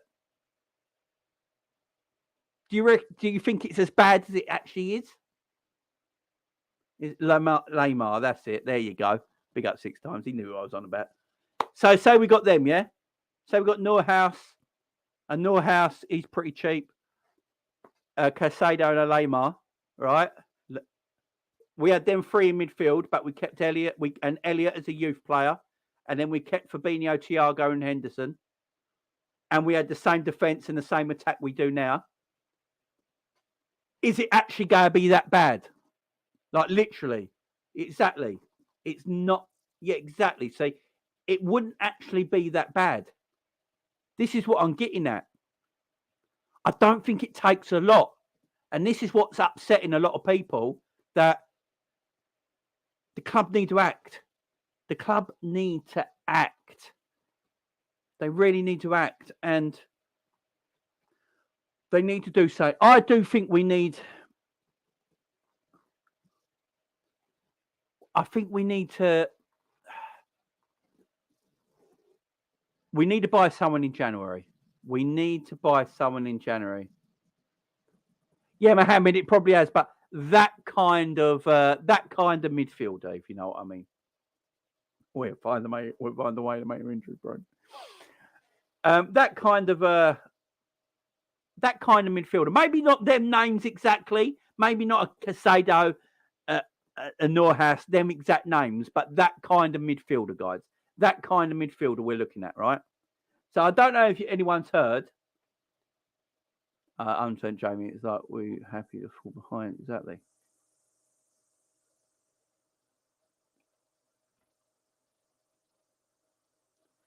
It's bad in terms of midfield, but not as big as some other YouTubers keep slamming. Big up Coppend. Look, I try and come, look, guys, you all know me. I try and come with, I'm not too negative. I'm not, like, everyone calls me Mr. Positive, yeah? That's what everyone nicknames me as. All the other Liverpool YouTubers nickname me Mr. Positive. I'm positive Jamie, positive Jamie, positive Jamie. I'm not really that positive. It's just that I'll give a different outlook to a lot of people and try and look at different sides of the story all the time, you know, 2 different sides of the coin. I'm not so like, we need to get the right system and the right players in. I don't think it's that bad it's bad because we're shit, but I don't think it's that. And that's what irritates. I know a lot of you guys in the chat. I know, I agree as well. I can understand why you're all annoyed that it's not actually that big. If FSG just went and go, right, get that, we probably would be better now. I understand it. That's why I don't think it's that much. It's that big.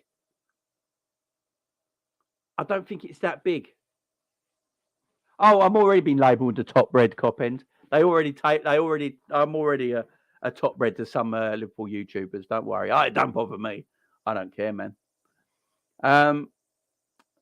We have to get a robust midfielder by a defensive right back and move Trent to a different position. I agree. Enzo Fernandez from Benfica. Whoa, Greenland. Change Klopp before spending. Jesus. Exactly. That is my point. This is my whole point. And that's why Trent's looking awful, because he's overexposed. It's so true.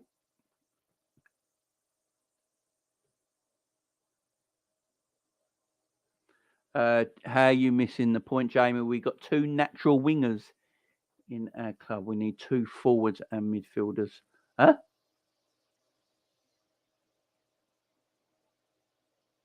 Are you missing a point, Jamie? We have 2 natural wingers in our club. We need 2 forwards and a mid. And 2. We need club. Club 2. We need forwards and midfield. Oh, sorry, I didn't read it properly. Yeah, we do need forwards, but I think my man, Tallest. I think it was Tallest who said it. What I think, my man, is that I think if we get the midfielders in now, I don't think that would look like that much of a problem going into the next season.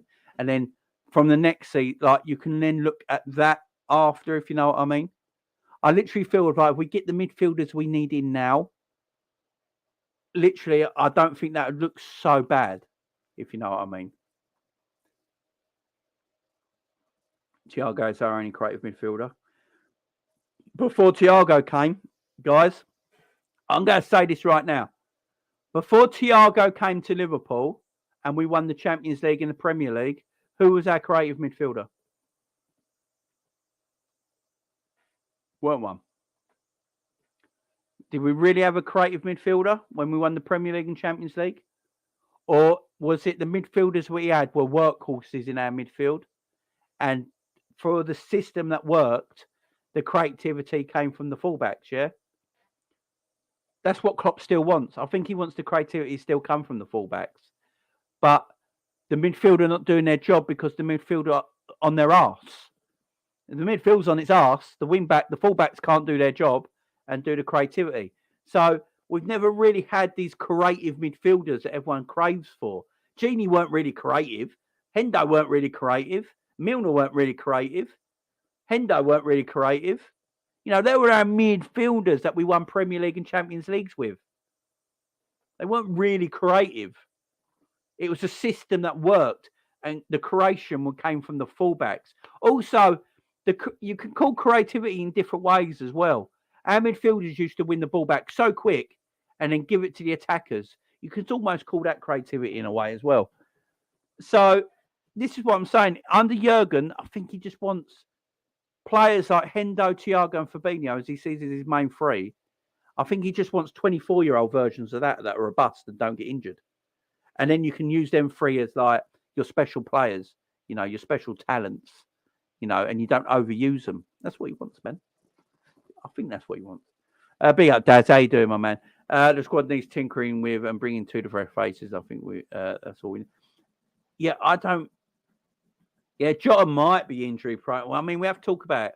I mean, the thing of injury prone, I would say the Ox and Naby Keita are injury prone because they can get injured without getting tackled. You know, they pick up muscle injuries.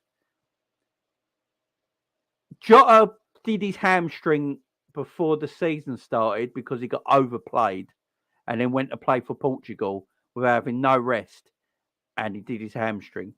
So I'm going to give him the benefit of that for that one. The injury he just got was a contact injury, weren't it, where he ripped his calf muscle. So I don't know if he's injury prone or just fucking unlucky. I'm not sure on that one yet. I'm not sure on that one. I'm with you then, Jamie. Tottenham. Jamie, what if PSG comes in with 95 million for him and I'll take Marco Verratti and plus 40 million? I said this already. I have a feeling Salah's leaving in the summer anyway. I said this a while. When Salah signed his contract, I was all happy about it. And then I thought about it and went, it's a good way for FSG to get more money if they sell Mo the following summer. It wouldn't surprise me. It wouldn't shock me. It wouldn't shock me. He's our only... Look, we know how we work as a club, but he is our only sellable person we have in the team. Yeah, apart from Alisson and Virgil, probably. So, yeah. I don't know. It would be mad, though.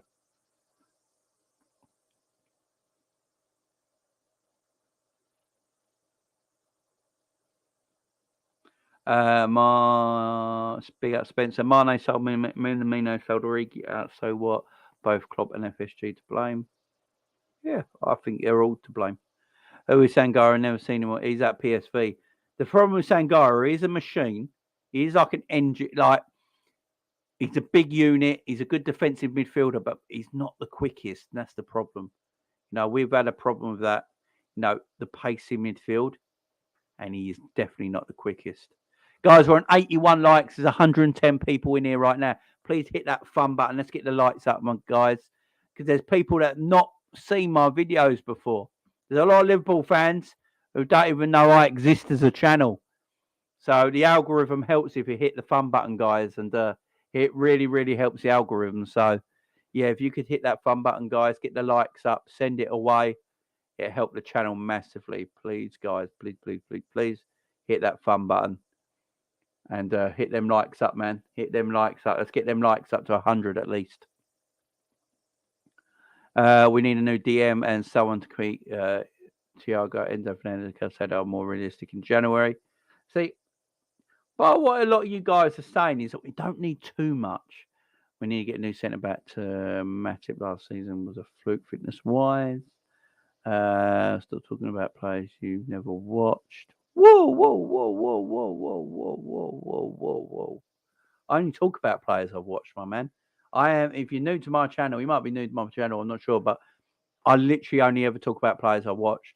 When we was in for Darwin Nunez, I didn't really talk about him because the only 2 times I ever watched him was against us in the Champions League.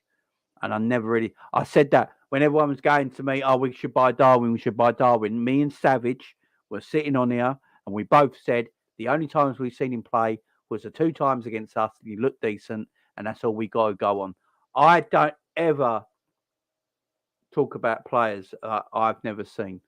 I've only seen Sangara a few times, and the times I've seen Sangara play, he looks like a defensive rock in that midfield, but he just don't look that quick. That's just my point of view.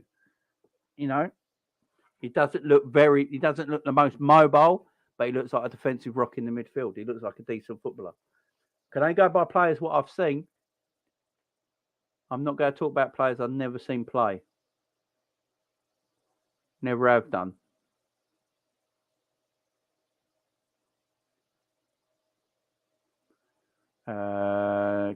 Jesus. Masood. Calm down, Masood. Talking about these fancy mains nobody knows. Jesus. Masood, chill. Chill, my man. Chill. No, but I'm talking about... So what you're saying is you're coming in here and saying, I'm talking about players I've never watched. And what I'm trying to tell you is I only talk about players that I have seen play. You know, that I can tell you about. That's why I brought up Darwin. I only watched him twice, and he looked decent the 2 times I see him play. But I never saw his bad performances. And there was other people telling me we should buy Darwin. He looks quality. I've been watching him play, and I said then, well, when have you watched him play? Because when have you watched the Portuguese league? Because I've only seen him play twice. Sangara, I've seen him play about 3 or 4 times, and the 3 or 4 times I've seen him, he looks decent. But the 3 or 4 times I've seen him, he lacks a bit of mobility in midfield. Oh, we'll go on another one. I'm on one now. I've had enough. Leao. Is it Leao at AC Milan? Right. I was on the channel a few weeks back, and everyone, is it Rafael Leao? Is that how you say his name? The AC Milan Don? Everyone was telling me, right, this is the best winger in world football. He's tremendous. Everyone's going to be wanting him. He's this and that. I've only ever seen him play twice, and that because I don't watch Italian football. So the 2 times I saw him play were both games against Chelsea, and he looked wank. He looked total shit. So I text my friend who said this geezer's the next big thing. Everyone should keep an eye out for him. He's amazing. He's the best winger in the world at the moment. So I texted him and went, I've just watched him twice for Chelsea. He doesn't look that quick. He doesn't look that great. What am I missing? So I never talk about players I don't watch or looked at or anything like that.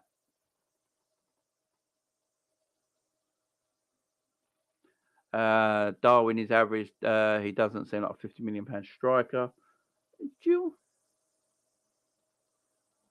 I like a t-shirt. Don't really know what I mean. You know what I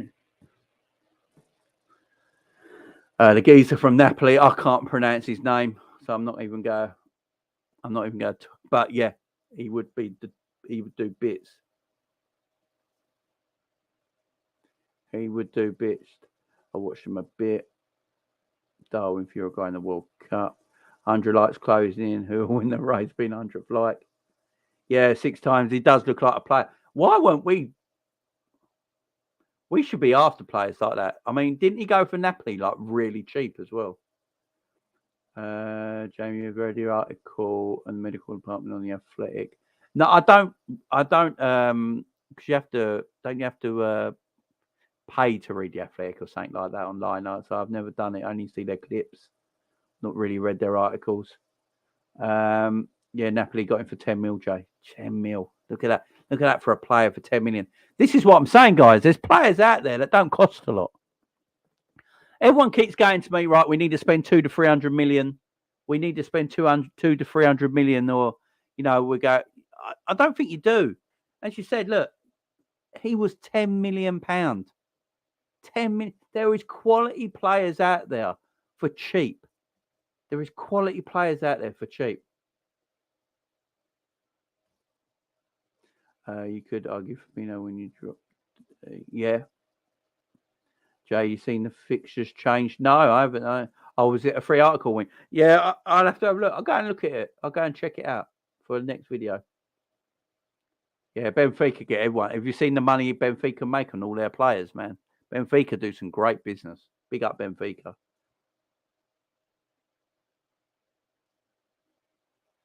It's two-footed. Big up this man. If you don't laugh, you'll cry when it comes to Liverpool. Certainly will. Yeah, bit happy Duari to everyone. Yeah, exactly. Jamie got something about rest of my channel. It's about the Rumble. Big up, Daz. I'll check it out, my friend. I'll check it out. What's this? A hard talk? Jota and Diaz out longer. So I have no idea with the Jota stuff.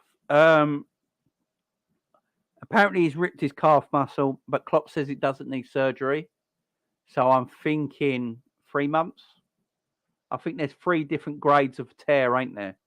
I think grade 3 tear is like a 6 month, maybe with surgery. And I think a grade 2 tear is something like 2 to 3 months, but no surgery. So, and Diaz, I think Klopp said he'd be back after the World Cup. So Luis Diaz is meant to be back after the World Cup. Luis Diaz was only out for 6 weeks. I think they said his injury was 6 weeks. So when we come back Boxing Day for our first Premier League game after the World Cup against Aston Villa, Luis Diaz should be available. So that'd be something. But Jota maybe a little bit longer. But yeah, I've seen the Saka, the Zaha talk. I like Wilf Zaha. It depends how much money we're talking, though. Yeah, it'd be Sunday. I had a whole weekend off, man. Sorry, I weren't there, guys, for that Sunday. I had a whole weekend off, family matters and everything, my guys. So, but I'm back all week now. Brought cheap, sell big. That's the way to do it. Jamie, we need to chat about all these injuries broke. Yeah, that's the next video, my friend. We're going to talk about it. Are you excited for the World Cup? I always love World Cups. I don't particularly like where it's been held, but I'm always into World Cups. And I'll watch it. Look, I'm going to do a watch along every single day for the World Cup. So the World Cup's going to be good on the channel because I'm going to do a chat. I'm going to probably do a watch along every single day for the World Cup. So that's going to be good for the channel. Yeah, it should be good. It should be good. But it's just when it is Christmas time. It's just weird, ain't it? It's a summer thing. You know what I mean? Positive out of Luis Diaz. He's off crutches. He's walking again. There you go. He's a free transfer. Yeah, go for it. Oh, yeah, if he's free, man, go for it. Big up Jamie as usual. You know your stuff. Big up Cedric. Thank you. Yeah, Zaha, definitely. If Zaha's free, man. Oh, okay, Daz. Pick up yourself, guys. Who have I got to win the World Cup? Sort of want Argentina to win it. So then we can put this messy stuff to bed. And there's no more arguments about who the greatest is. I'm not sure. I mean, I'm English. I should be supporting England, but Gareth Southgate's peed me off so much. I can't do that now. I think it's either going to be Argentina or Brazil, you know. I think it's going to be one of them two. I think it's going to be one of the South Americans. You can never count out France and you can never count out Germany, but Spain are up and coming again as well. Spain have got some great youngsters in that team now, but just not great forwards. Yeah, Argentina and Spain. They're the two. Yeah, Spain. Zaha would be fairly cheap. Yeah, I'd go and get Zaha, man. I'd get him this January. Get him like for 10 million this January. Why not? Yeah, Zaha would be a no-brainer. I'd go Zaha, guys. That'd be a good bit of business. Masood, no worries, my friend. No worries. No, you don't have to apologise about anything. You might be new to the channel and not realise. That's all, my friend. It's all good. Glad to have you here, like, my friend. Don't worry about it. It's all good. It's all good, man. It's all good. Gerrard, the next England manager. Jesus Christ. On that note, guys, we're going to end it there. Thank you very much for joining me today and having this talk. I think we got to the bottom of quite a bit. Yes, Liverpool are in shit right now. The funny thing is, though, we're 5 points off fourth place. We're literally 5 points off fourth place, which is absolutely crazy. So, who knows? Who knows? We've got games coming up. Obviously, we've got is it Ajax this midweek? Is it Ajax Wednesday or tomorrow? I can't even remember, man. I don't even know when the Ajax game is. Everything's gone so quick. When's our next game? I know we've got games every midweek now, aren't we? Ajax is Wednesday, guys. So there'll be a video, a Liverpool versus Ajax preview up tomorrow, guys. So make sure you tune in for that. That'll be tomorrow around the same time as today, guys, 3 o'clock. I'll be doing a preview for Ajax. Then I'll be doing my watch along for Ajax on Wednesday.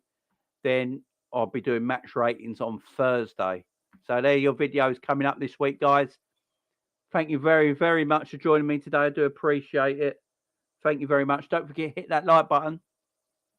Smash the like on the way in. Smash the like on the way out. Subscribe if you're not subscribed already. Big up to everyone in it today. I really do appreciate it. I'll see you again tomorrow. The Liverpool Ajax preview.